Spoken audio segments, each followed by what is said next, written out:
Hello and welcome to another segment of the Real Mike Pittman Podcast. I'm your host, Mike Pittman, and tonight we're going to be talking about, we're shifting a little bit from our health stuff that we normally talk about. We're going to be shifting and talking about being your own general contractor and building your own home. Now, I know I did a segment where I talked about the importance of home ownership, and I want to take it a step further to kind of walk you through the process that's involved in building your own home and being your own general contractor. By doing this yourself, you could probably save anywhere from 20 to 25% off the cost of your home, which in essence gives you some equity. And especially if you're kind of handy, you can do some things like paint and do landscaping or other things like that, where you can actually save some money by doing it yourself and increase the equity in your home. So the first thing I want to talk about, excuse me, I want to take a little drink here real quick.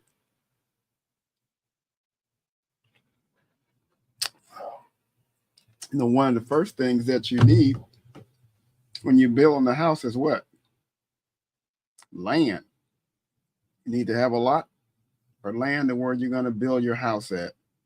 So to secure you a piece of property, if it's a lot in a subdivision, if it's acreage in the country, make sure that you secure that, secure your land.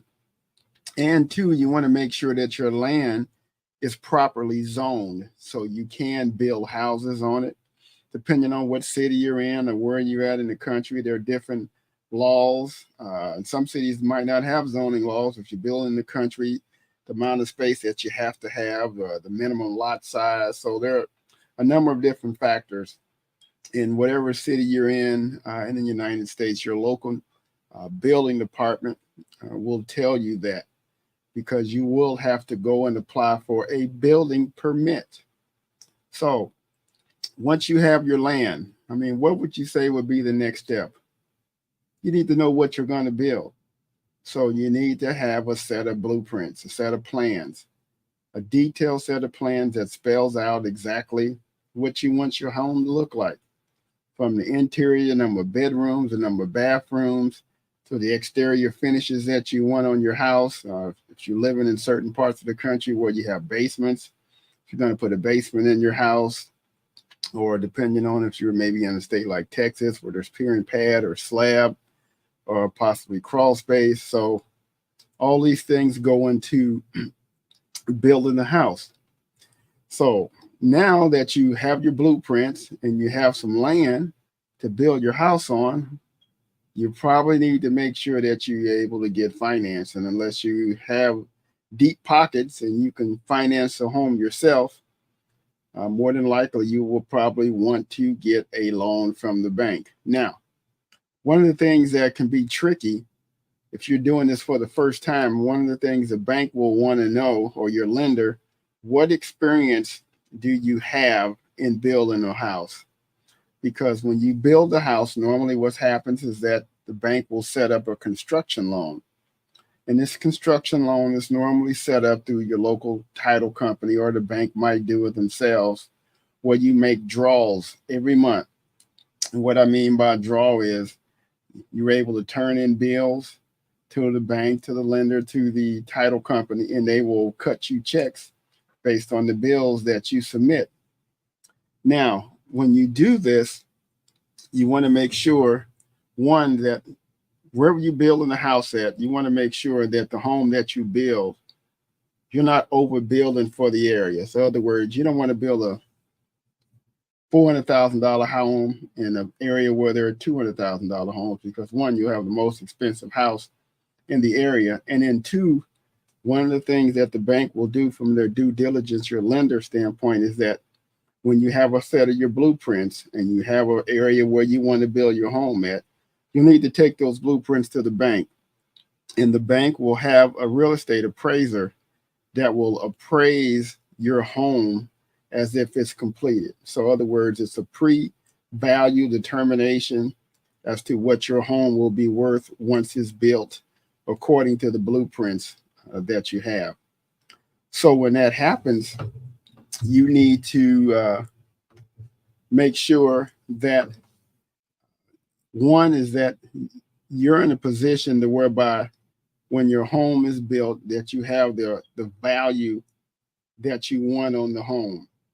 And so, in other words, if you're building a 3-bedroom, 2-bath, say 2,000 square foot home, and you know that the homes in the area are, say, selling for $200,000 for similar type homes, the bank will only loan you a certain percentage.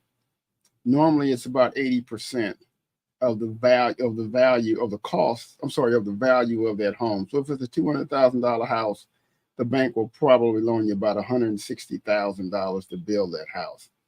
And granted, when you set up your draw request, that you'll start paying interest on that construction loan. As you draw monies out, you'll be paying interest on that loan.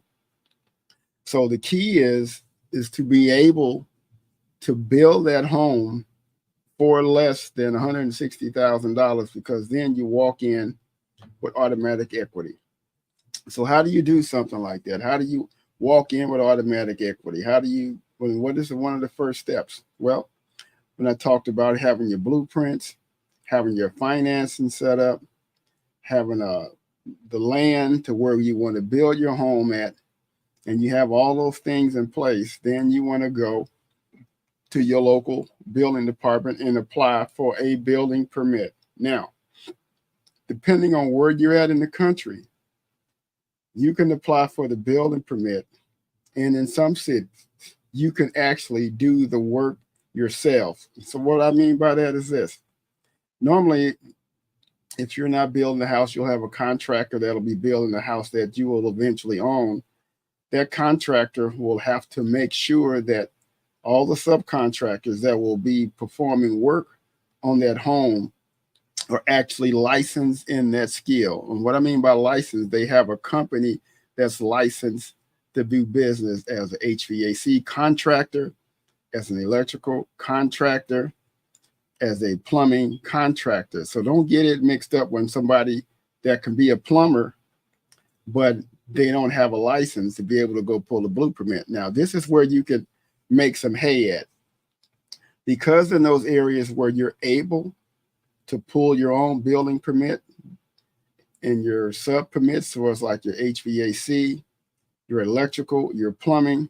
This is where, if you have individuals or the friends that are in those particular type trades, that you can work a deal out with them where they could actually do the work for you, probably at a reduced cost, because one is that they know how to do the work, but they just can't pull the building permits, but you can. And you can pay those individuals probably at a reduced cost over and under what you would actually pay a contractor who is going to put in overhead and cost them a lot of different things. Whereby if you have somebody that's a plumber, a friend of yours that's an electrician, where you can work a deal out with them and you can pay them just to do the labor. You provide all the materials, and you can save a lot of money by doing that. And that's what helps to get you in a position to whereby you have equity in your home.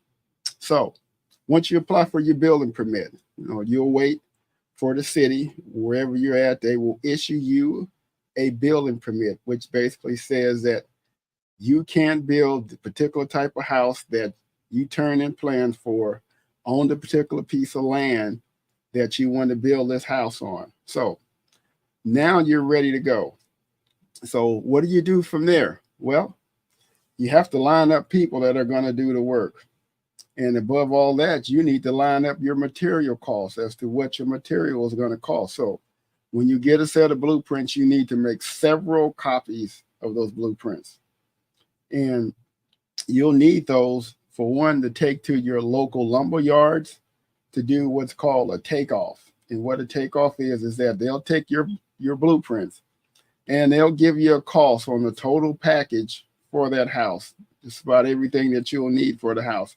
Now, granted, there will be a lot of things that you probably will not want to get from your local lumber yard, but you want to get all your wood, your 2x4s, your roof trusses, your floor joists, all those particular things that you'll need. And they can give you a bid on everything: your drywall, your interior finishes like your doors, your doorknobs, your door stops, your windows, your floor coverings, They can give you bids on just about everything, but you don't want to do that. You want to shop around and make sure that you're getting the best price on whatever it is that you're doing. So if it's windows, go get you some bids from 3 or 4 different window companies. There are several of them, I'm sure, in a lot of the towns. You want to make sure that you get separate bids on your floor covering. You want to get separate bids on your fixtures, your electrical fixtures, your plumbing fixtures, because like I said, your local lumber yard can give you a price on all of this. And you might think, well, I'm getting it all from the lumber yard, so I'm going to be getting a good deal. You can shop around. I mean, you have online shopping where you can maybe go to Amazon or some other places online that might sell plumbing fixtures or light fixtures. And so now once you have the cost of all your materials, the next thing you need to make sure that you have lined up, if you're doing this yourself, is you need to have subcontractors lined up that can do the work in the categories that you needed. Your plumbing, HVAC, electrical, depending on what type of home that you're building and what type of foundation is going to have. And if you're in the Midwest, you can put basements in. If you're going to have a slab foundation, if you're going to have a piering pad, if you're in Texas, if you're going to have a crawl space. So you'll need an excavation contractor who will come in and dig whatever you're going to dig the hole and lay it out as to what type of foundation you're going to have in, which will determine if you're going to put in an 8-foot. You're going to put in the basement with 8-foot ceilings where they're going to dig you out a hole so many feet so you can put in your basement walls. Or if you're doing a crawl space, they're going to dig out so much where you can actually come in and get your walls in. If you're going to go with walls, or if you're going to go with a block foundation, or if you're going with a slab or a pier-on pad. So this will be the first contractor that you will engage, will be the person that will be doing the excavating on your behalf. And so once the excavation is done, depending on what it is that you're doing, you will, if it's a basement, if it's a crawl space, whatever that might be, your excavation contract will be in there first. Now, let me also say, if you don't have friends, that can do some of the type of work that we talked about, then how else do you find these individuals? Well, if you go to a lot of your local lumber yards, you go in, there'll be cards. They'll have people that do this type of work. They'll leave their cards. They'll leave phone numbers. You can gather these numbers in those particular fields that the individuals have the expertise in, or you can contact your local chamber of commerce to get a list of individuals that are in the construction trade, to find out how long they've been in business. Look at the referrals from them, places that they have done work at, and you can also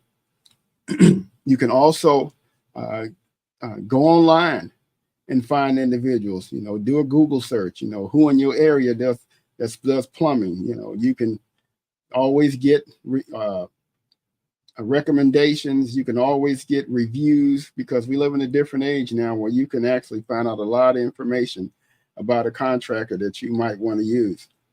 And another thing you can do, depending on where you're at and how much construction is going on in the towns that you live in, you can actually drive through subdivisions, go to construction sites, because what happens is most of the times, a lot of individuals that are doing construction in homes, they might want to put their sign in the yard.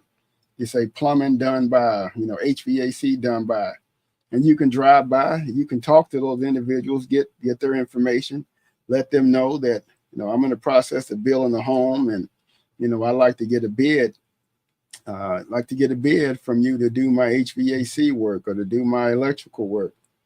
So how do you know that you're getting a good deal whenever you get a bid from someone? Well, I would recommend that you get at least 3 bids from every contractor that you plan on using. If it's plumbing, if it's electrical, if it's HVAC, if it's excavation, if it's roofing, if it's painting, whatever those contractors are and the work that they do, get at least 3 bids and then compare those bids.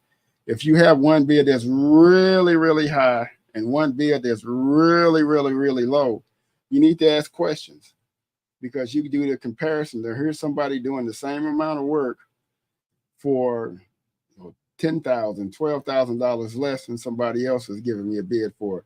So how do I know that I'm getting a good price? Well, guess what?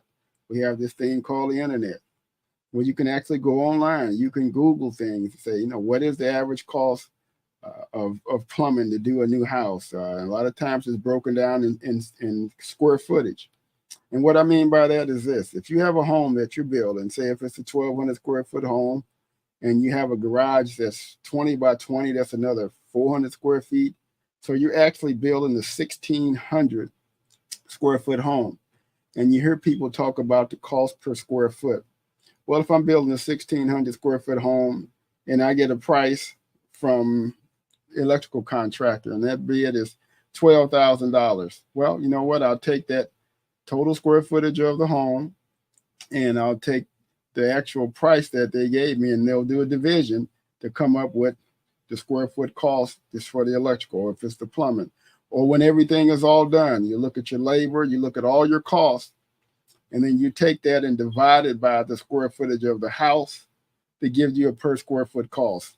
And you can actually go online and Google to see, kind of what a square foot cost going for in the area that you live in. And granted, this was probably going to be based on individuals that, from a contractual standpoint, in terms of having general contractor prices. So you can beat those prices down when you do them yourself. So now, after you apply for your building permit, after you settled on the excavation contractor, they come out, they do the excavation, they get your hole dug, they get your footings dug, they get everything ready for you. What is the next step? Well, with any type of foundation, you got to put in something that's called footings. You got to put in footings and make sure that whatever the structure that you're building is going to be able to withstand and stand up, so the walls don't fall in or whatever. So once your excavation contractor and your foundation contractor gets the footings dug, you'll have to call your city inspector for them to come out, and they will come out and do an inspection on the depth of those footings to make sure that they are the proper depth. And they will say, okay, listen, we came out, we looked at it, and they might have a green tag, or you might have a job card that's used to whereby there's a place where they can sign off on that to say, yes, I've inspected the depth of these footings and it's okay for footings to be installed. And then basically what the footings are concrete, almost like concrete pads, whereby your walls would sit up on, that would actually anchor the house down. And so now you get your footings poured. So now your footings are poured, and the next thing you're ready to do is to start framing. And so this is where you find you a framing contractor, somebody that'll come in, and when I say frame the home, they'll put up all the walls, they'll put on your trusses for your roof, they'll put sheeting on the roof, and they'll put sheeting on your walls, exterior walls, and they'll do what's called, you want your home to be blacked in. And what that means is that they will actually black in the house to make sure that your windows are put in, your doors are put in, and you'll have a house wrap. Normally it's called tie-back, depending on what type of exterior finish you're going to have on the house. They'll put tie-back, or they might do something else depending on what it is that you're putting on the house. You're putting brick or whatever. So now when your house is quote unquote all blacked in, you want to go from there to start in your interior work. And one thing that you will need as well, because you're building a brand new house, you're going to need some power.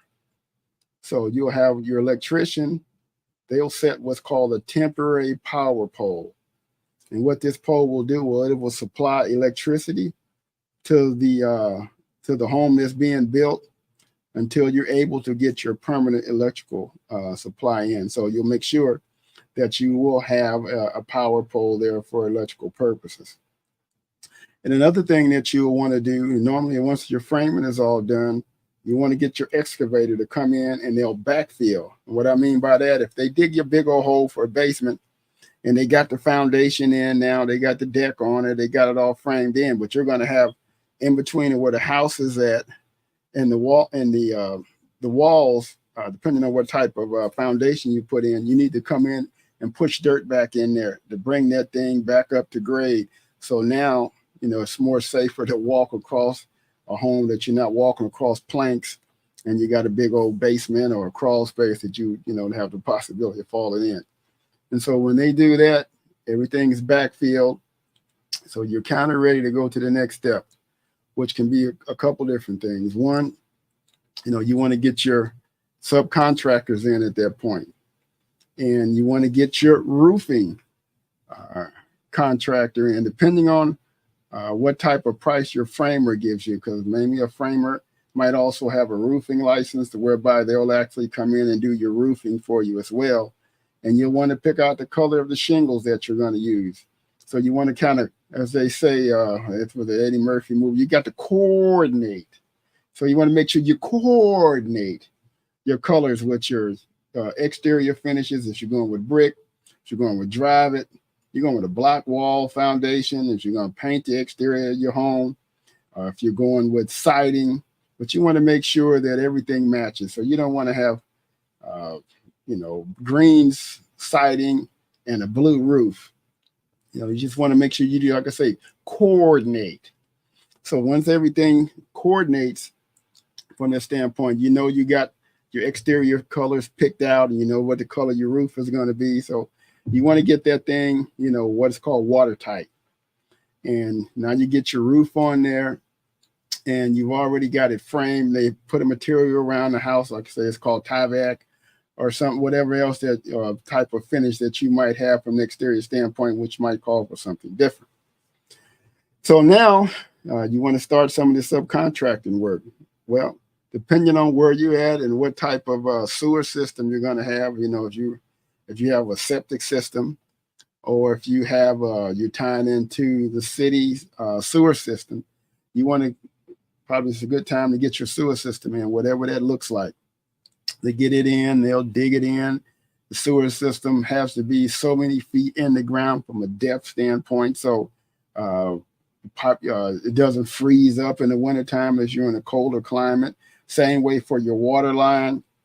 It has to be a certain depth to make sure that in the wintertime it doesn't freeze.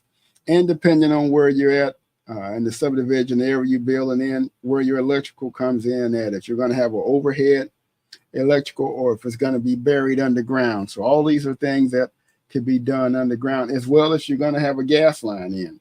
So all of these things go underground. They have to be a certain depth. And normally the contractors, the utility companies will put these in and they'll run them up to a certain point to your property line. And then from that point, your contractors can tie on from there. So if it's your sewer, if your water line, gas line, all those things will be tied on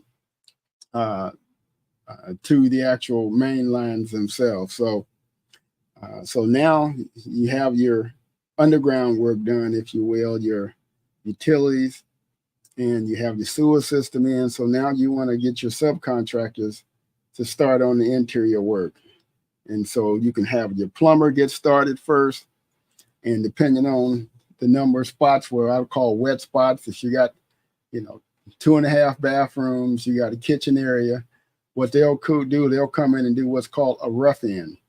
And what a rough in is that they'll run pretty much all your plastic and PVC piping, your vents, I call them stink pipes. And you want to make sure you get all your vents ran, because what will happen is that once that's all done from a plumbing standpoint, you'll have to call the inspector to come back out, and they'll do what's called a plumbing rough-in inspector. They'll send the plumbing inspector out to make sure that, one, is that you have the proper venting for your sinks and your bathrooms, your tubs, those things of that nature. And they will make sure that everything is kosher from that standpoint as it relates to venting, washer unit. So anything that where water would come through, they're going to make sure that you have the proper venting for that. And then once you do that, and you don't necessarily have to do this in any particular order, but you want to get your electrical rough-in done. And so what the electrical rough-in will consist of is that you'll get your panel set. You'll have your electrical contractor come in and they'll run all your circuits to all the different places in the home. And this is where you kind of figure out where you want your light switches at, where you want, fans. You want ceiling fans. You're going to put up ceiling boxes. You're going to put up chandeliers. What type of bracing you're going to have to put that stuff up. So they'll come in and they'll run all the wires for everything. They'll put in all the boxes. They'll run all the wires. And so next thing, you'll make sure that you call your electrical inspector out, and they'll come out and do what's called electrical inspection rough-in to make sure that all your lines are run correctly, that you have the proper size wire, depending on what it is. So if you have a air conditioning unit, it's going to take so many amps. You got to have a certain weight of a wire. If you're going to have a electric stove, your furnace, your electrical outlets, your switches, or any and everything that will require electrical, it's got a circuit run to it. The electrical inspector will come out and they'll look at all of that and they'll say yay or nay. You might say, hey, you don't have the proper grounding, and you don't have enough wire. This wire is not heavy enough. And so once all that's done, they will sign off on everything. So now you have your plumbing rough end done. You have your electrical rough end done. And the next thing they do is your HVAC contractor. And they will come in, and normally from a rough end standpoint, they want to make sure that one, all your cold air returns are in, and depending on what type of home that you're building, if it's on a basement, normally you're going to probably bring all your heat and air from the basement up. So they'll make sure they get your trunk line ins, your cold air returns, and the proper things that's needed in order to properly vent your house as well. And so that'll be another rough end. So now you've gotten your plumbing rough end done. You got your HVAC rough end done. You got your electrical rough end done. And all these things have been signed off on. So now you're ready to do what they say, start covering up, at least from the inside. But let's not forget the outside as well, because you have your roof on. So now you need to determine what type of exterior finish that you'd like to have. Do you want to have siding? Do you want to have drive it? Do you want to have brick? Do you want to have brick and siding? Do you want to use a hardy board, which is expensive, but it has a very nice look, which you'll need to paint it afterwards, fill in all your holes, you nail it on. But whatever the type of exterior finish is, you need to start with that. Start working on that to get that done as well. And then it depends on what part of the country you live in. If you're trying to do this in the fall or trying to get it done before, it gets very cold, which naturally you want to do if you're doing any type of brickwork, because you got mortar and, you want to make sure the weather is warm enough to be able to do mortar work on the outside. So now you get your exterior done, depending on what it is, what your finishes are. And then you also, depending on if you have a garage and if you have a basement, let me back up a little bit. If you do have a basement, before you put your deck on, you want to make sure that if possible that you get your basement floor poured in concrete. Now, you can do the basement floor after your deck is on as well, just a little bit more trickier, and it will cost you a little bit more money because you have to have a pumper truck that'll come on with this great big old hose, and you'll have to have somebody down in that basement, and then they'll take that pumper, they'll pump that concrete down into the basement with a pumper truck, and you can still work on it even if you've gotten the deck on. But normally you'd want to get that done beforehand because it's just a little bit easier to get it done that way. But if for some reason the weather doesn't allow and you're on the schedule, you want to get this stuff done, you can do it and come back and do it later. But you want to get what's called your flat work done. And again, that's your basement. If you have a basement, that's your slab area. If you have a slab, which you're going to need before you start doing your framing as well. And if in fact you're going to have a garage, it'd be a good time to get your flat work done for your garage. So now you have all your flat work is done, with the exception of maybe your sidewalks and as well as your driveway. But the things that are going to be inside the house, you'll make sure all that's done.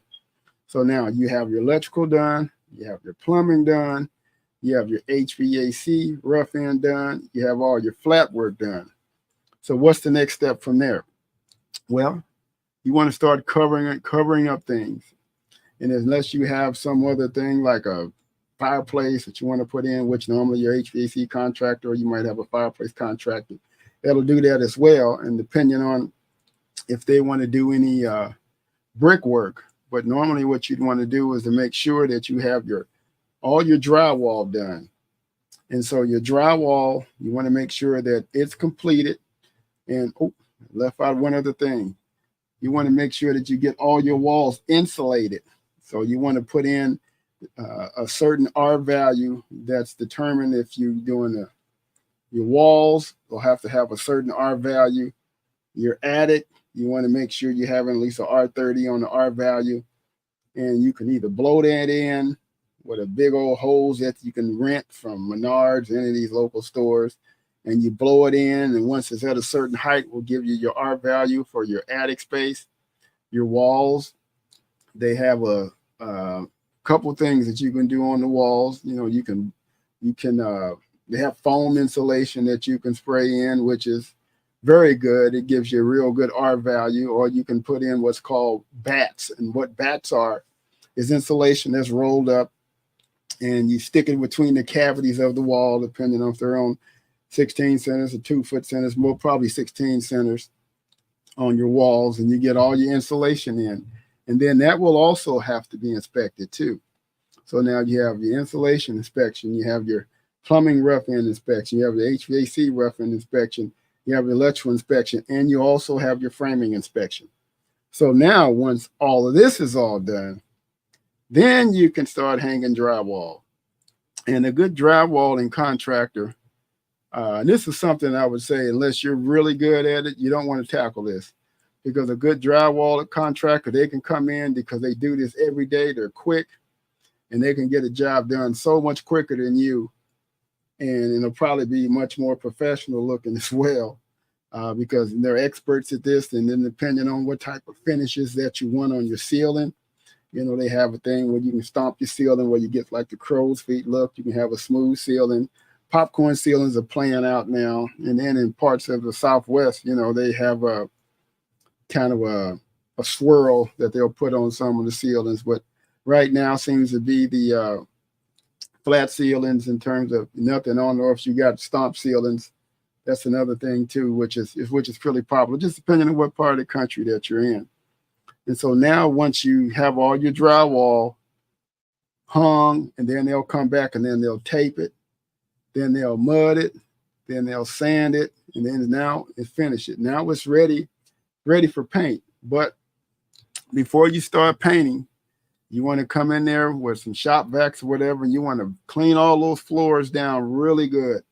Get your shop vac, because there'll be a lot of drywall dust in there. And depending on how you're painting your unit, if you're going to go in and spray paint it all one color, you want to make sure that you get all that drywall dust from close to the wall, because what will happen, you come in there with a sprayer, and that sprayer, you get it close to the floor, it's going to kick up that dust, and then all that drywall dust is going to get in your paint.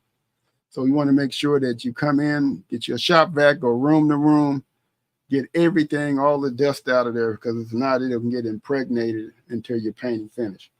So now, after all the drywall is done, you want to determine, you know, what color do I want to paint my house? Do I want to paint everything the same color internally? Do I want to have maybe one room is going to be, you know, canary yellow, and I'm going to have blue room for my son and a pink room for my daughter?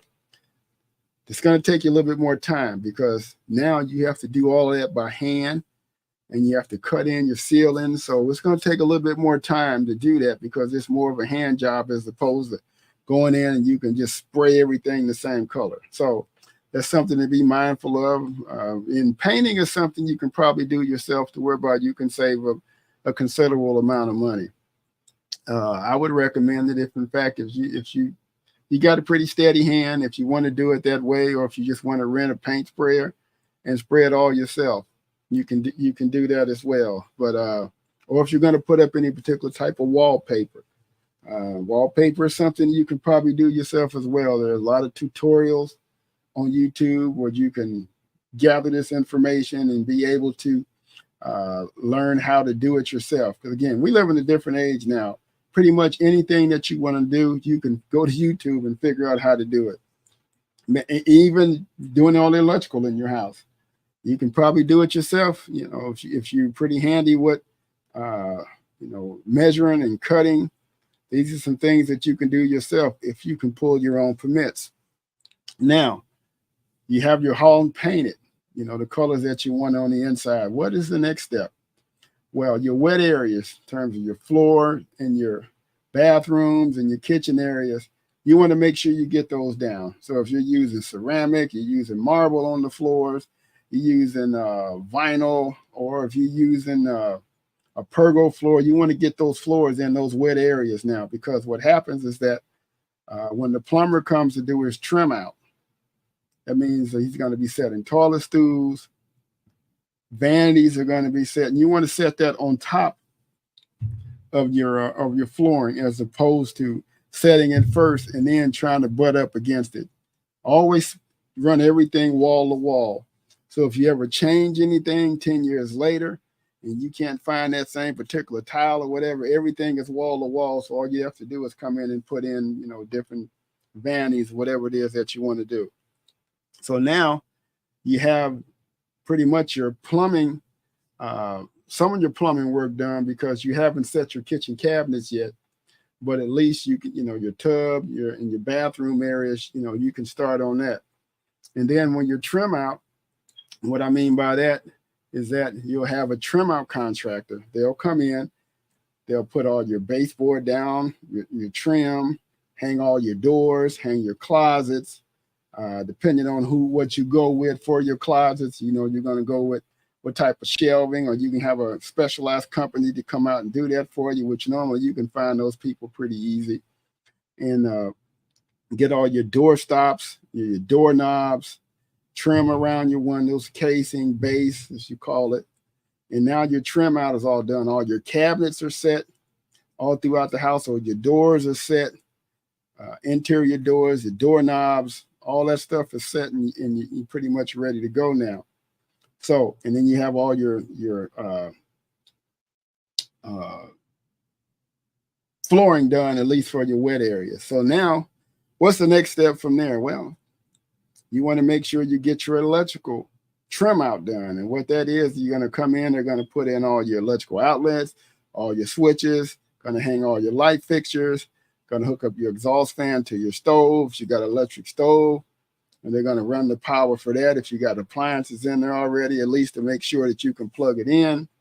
You're going to make sure they get all your exterior lights up, outdoor lights around your garage. You have your receptacles outside. So anything dealing with electrical and hanging fixtures, they'll come in and do that. Now, prior to that happening, it's going to be your job to go out and find those fixtures that you want in particular places in the house. So if you want to have,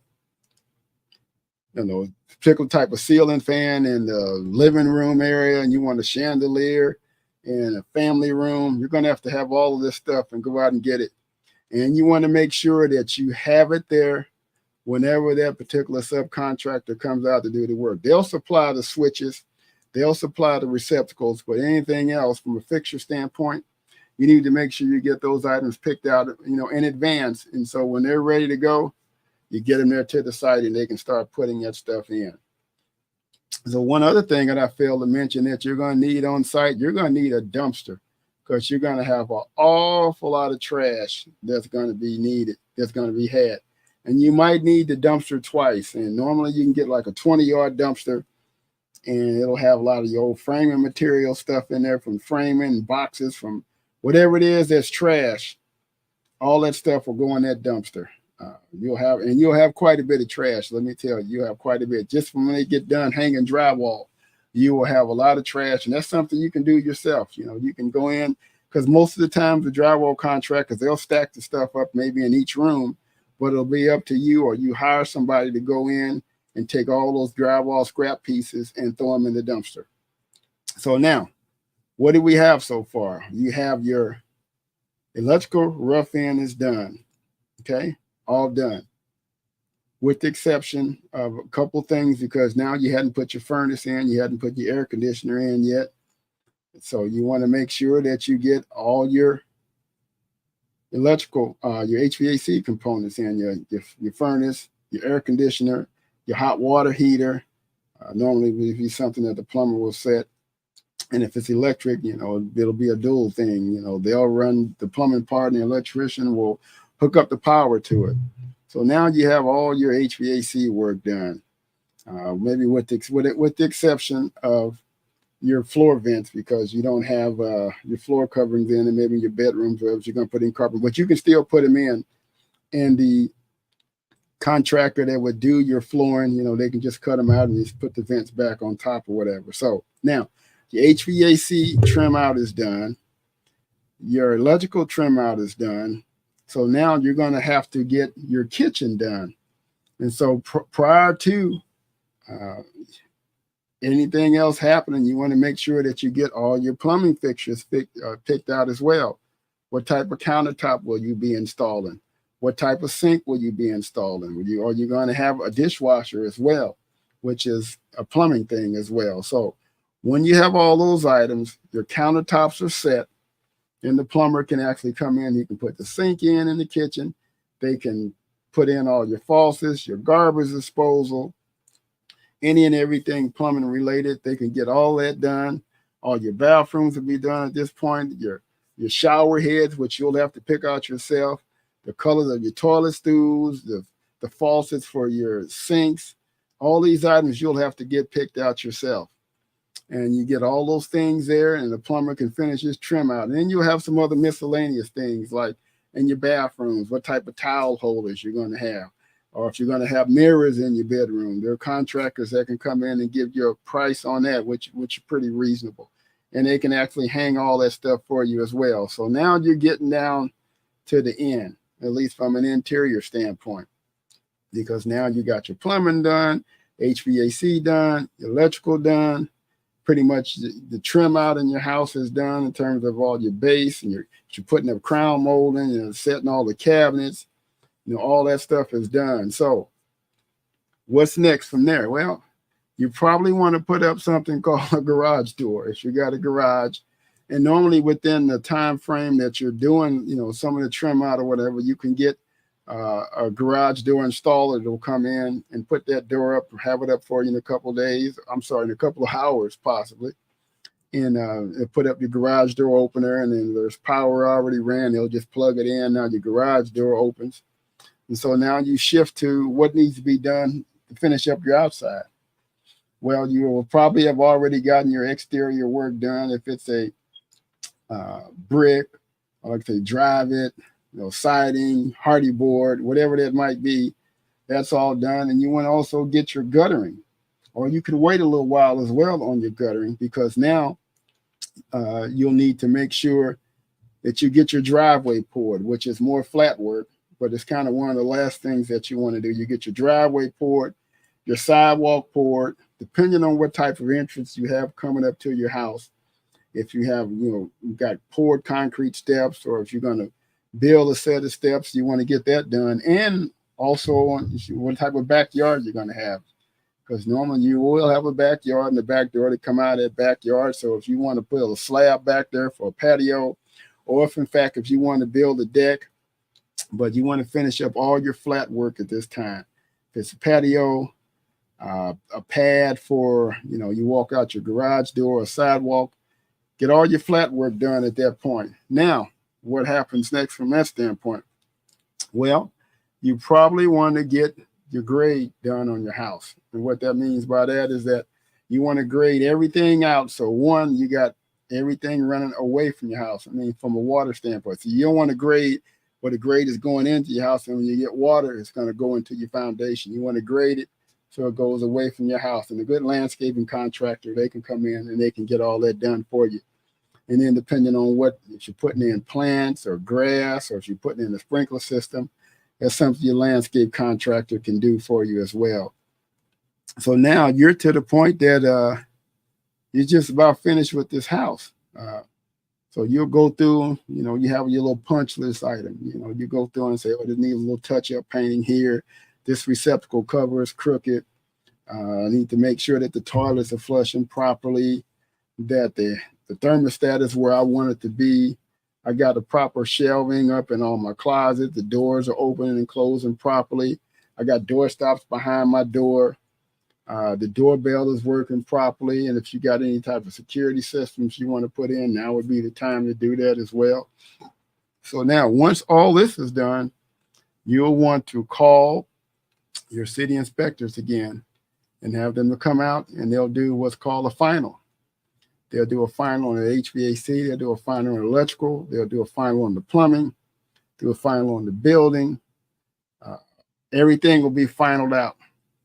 And so there are a couple of ways that can happen. If there are some deficiencies that need to be taken care of, but yet the house is to the point that, it could be occupied, they can give you what's called a TCO, a temporary occupancy permit.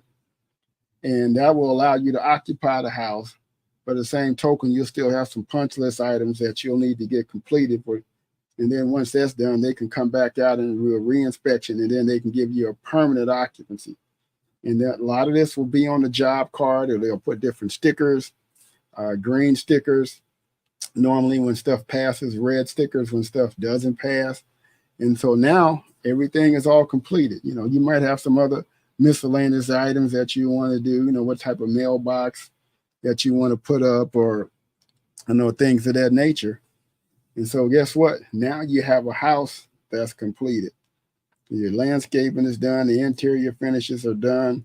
You got all your shelving up. You got the grade done. You got your grass planted. You might have a sprinkler system in, or you plant grass yourself and water it yourself, which is the best way to do it as opposed to laying sod, because you get a much richer lawn that way. But, that's something else that you can do as well. So now you basically have a house that's completed. So from that point, you want to call your lender, and they will send that appraiser back out, and he'll have that set of blueprints with him. And they'll look at the house, and they'll look at the blueprints to make sure that, one, this is the same house that you said you were going to build, and it's built in accordance with the plans that you submitted. And they'll also check the building job card to make sure that, one, that you have an occupancy permit and you are able to occupy that house. Now, I will talk a little bit about the financial part of it as well. Excuse me, I'm going to take another drink real quick.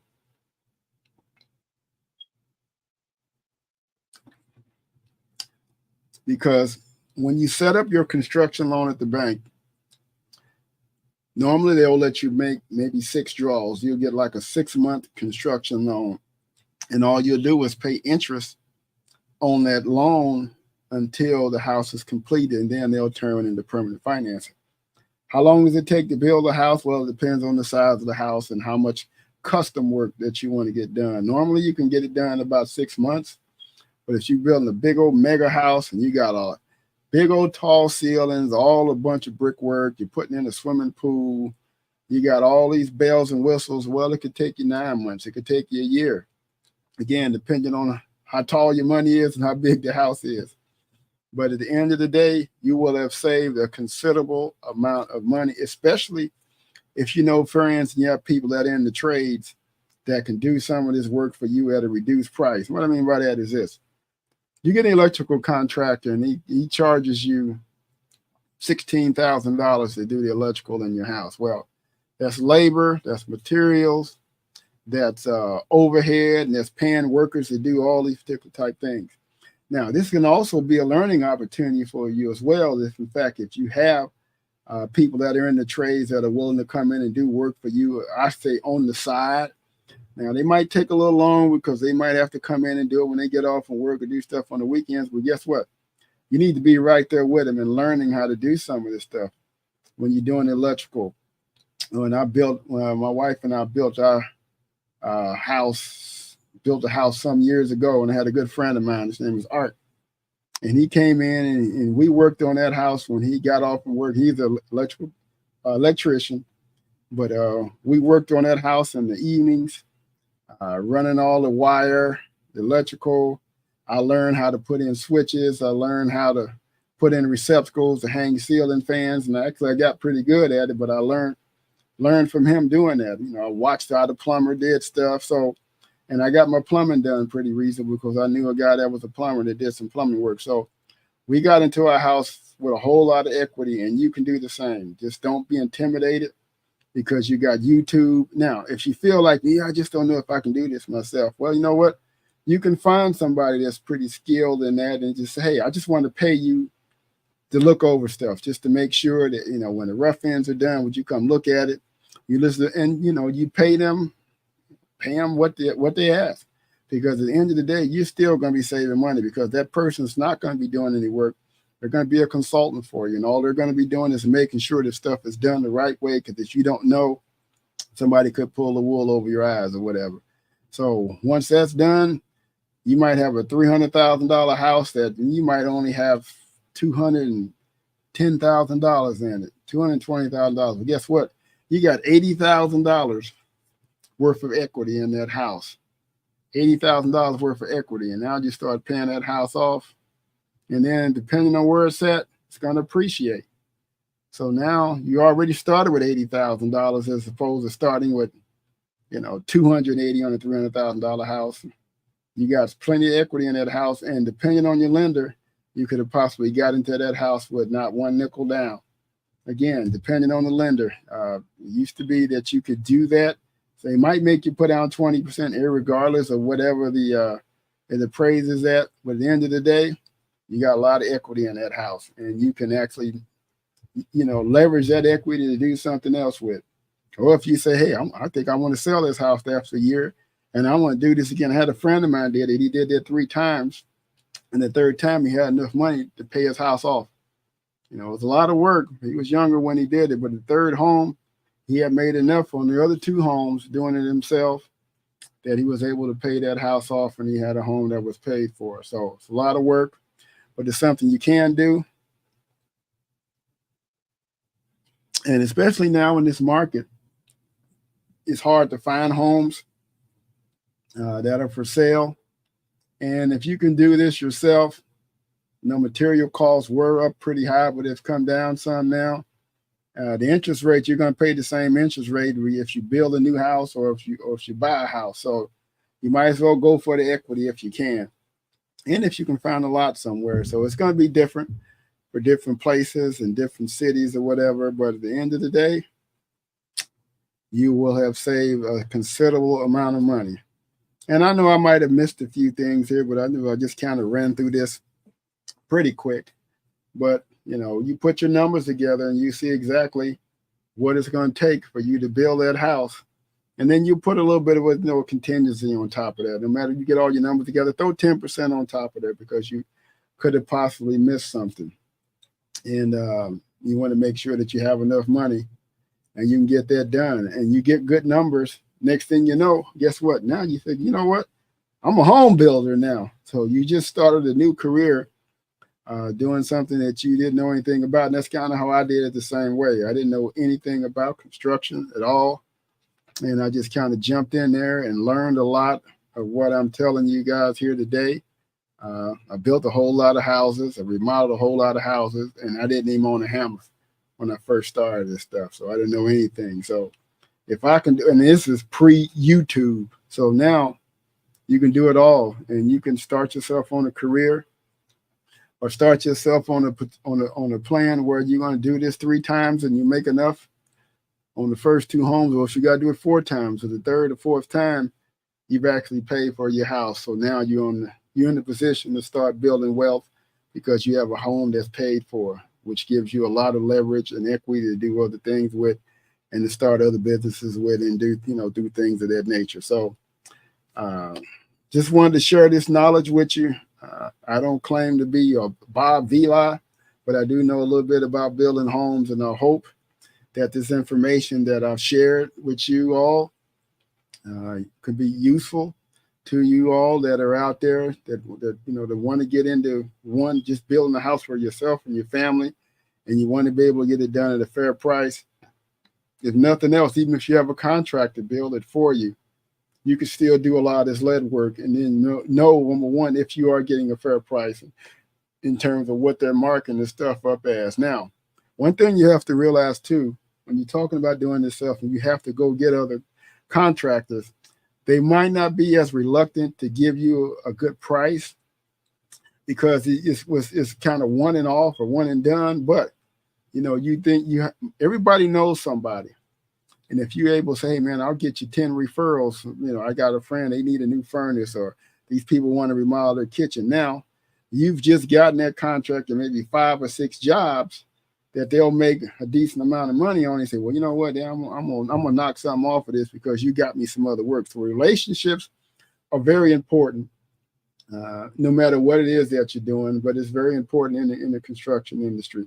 And to be able to establish those relationships, and they can be lifelong. You can have the same plumber that works on your house for 20 years, the same electrician or whatever, or same company or whatever. And then once you get a comfort level with them, you'll know that, hey, they're doing me right. They give me a fair price. I can recommend it to other family members because they did a good job. But there's some scammers out there too. So do your due diligence. Look at the referrals. Go back and look at their work. Get you a consultant to take with you. Ask questions. And you should be in pretty good shape. So having said that, I hope that I was able to enlighten some of you all out there in terms of what it takes to build a house. Subscribe to our YouTube channel, YouTube at The Real Mike Pittman. And if you have any questions or comments, feel free to send me an email at therealmikepittman@gmail.com. Or if you want some more information or you'd like for me to speak with you one-on-one, I can do some consulting on that regard as well. So having said that, I'm going to sign off and thank you for watching this segment of the Real Mike Pittman Podcast. We went a different way today, but thank you so much. You take care now and be good.